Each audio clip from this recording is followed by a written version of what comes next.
विकास समाचारमध्ये आपले स्वागत। सूर झलकारी कातकरी एकता महासंघ महाराष्ट्र राज्य डहाणू तालुक्यात गाव कमिटी बनवण्यासाठी लोकांचा चांगला प्रतिसाद मिळाला।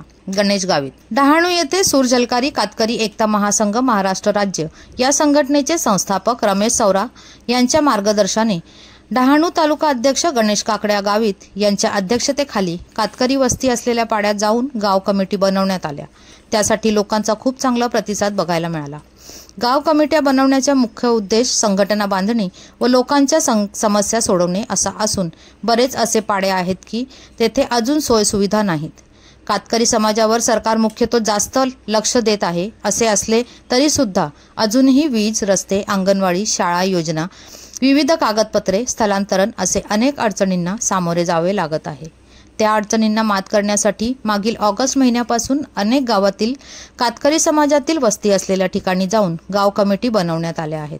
तसेच निकणे ग्रुप ग्रामपंचायत मधील शेल्टी येथे गाव कमिटी गठीत करण्यात आली। या कमिटी अध्यक्ष नरू सौरा यांची बिनविरोध निवड करण्यात आली।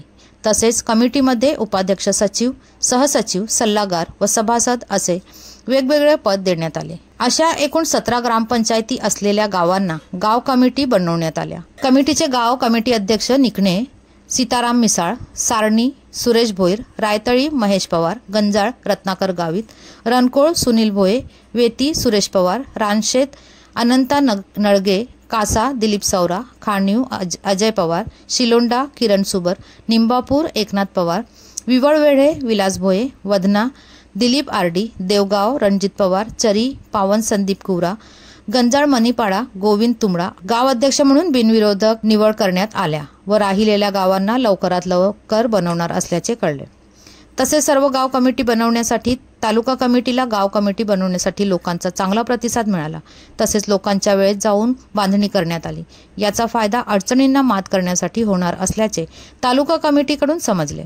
डहाणू तालुका कमिटी अध्यक्ष गणेश गावित, उपाध्यक्ष संतोष घाटाळ, सचिव दिलीप पवार, महासचिव अनिस मिसाळ, सल्लागार देऊ गावित, सभासद विलास सौरा, काळूराम घाटाळ आदी सभासदांचा मोठा सहभाग घेऊन कमिटी बनवण्यात आल्या।